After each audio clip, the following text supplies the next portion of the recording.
Hey there, this is Make and Watch. I'm Tommy Skaggs. Today we're going to be reviewing the 2018 horror film called Hellfest.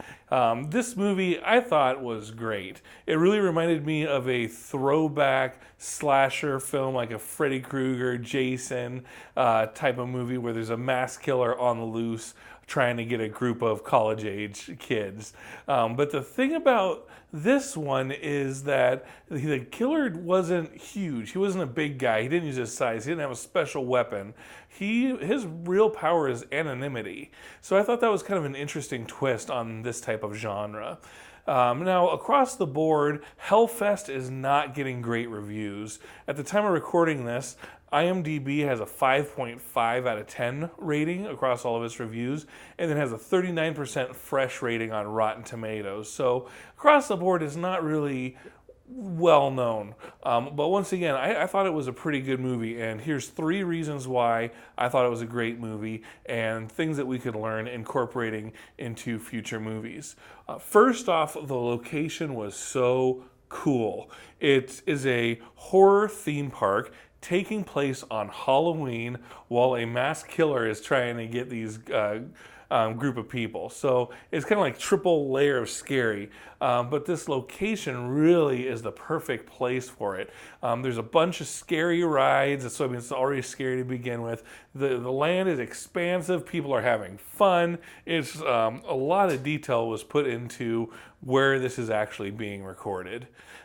Second off, I want to give this movie big props for the props, the costumes and the special effects that were used in this. You can tell that the people that were designing these were just having so much fun.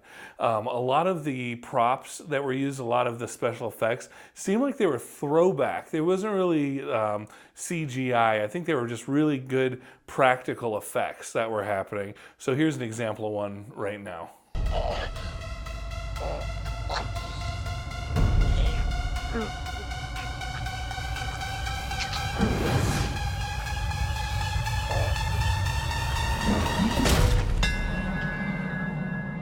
So if that doesn't scream just classic horror, I don't know what does. But the costuming across the board, the people in the park, this was such a fun movie to see. It was really, really looked great.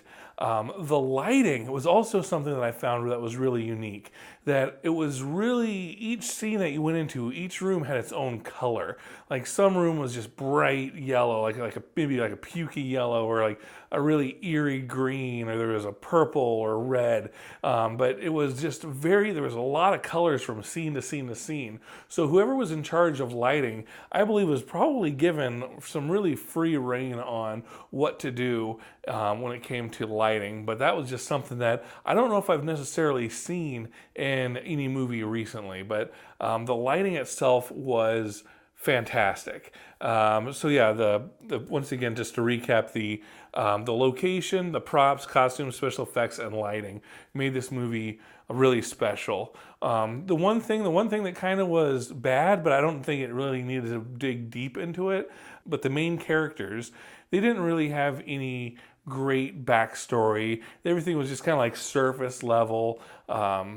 Not that really interesting, but in this type of movie, you don't really need to have that. It's more about the ride, it's more about the adventure, about what's going on. So if you're a classic horror film, like a slasher movie, this is something that's a modern take on that genre. I highly encourage you to watch it if you like that, and if you don't, stay away from it. That's totally fine. So this has been a review of Hellfest, and for Make and Watch, have a great rest of the day.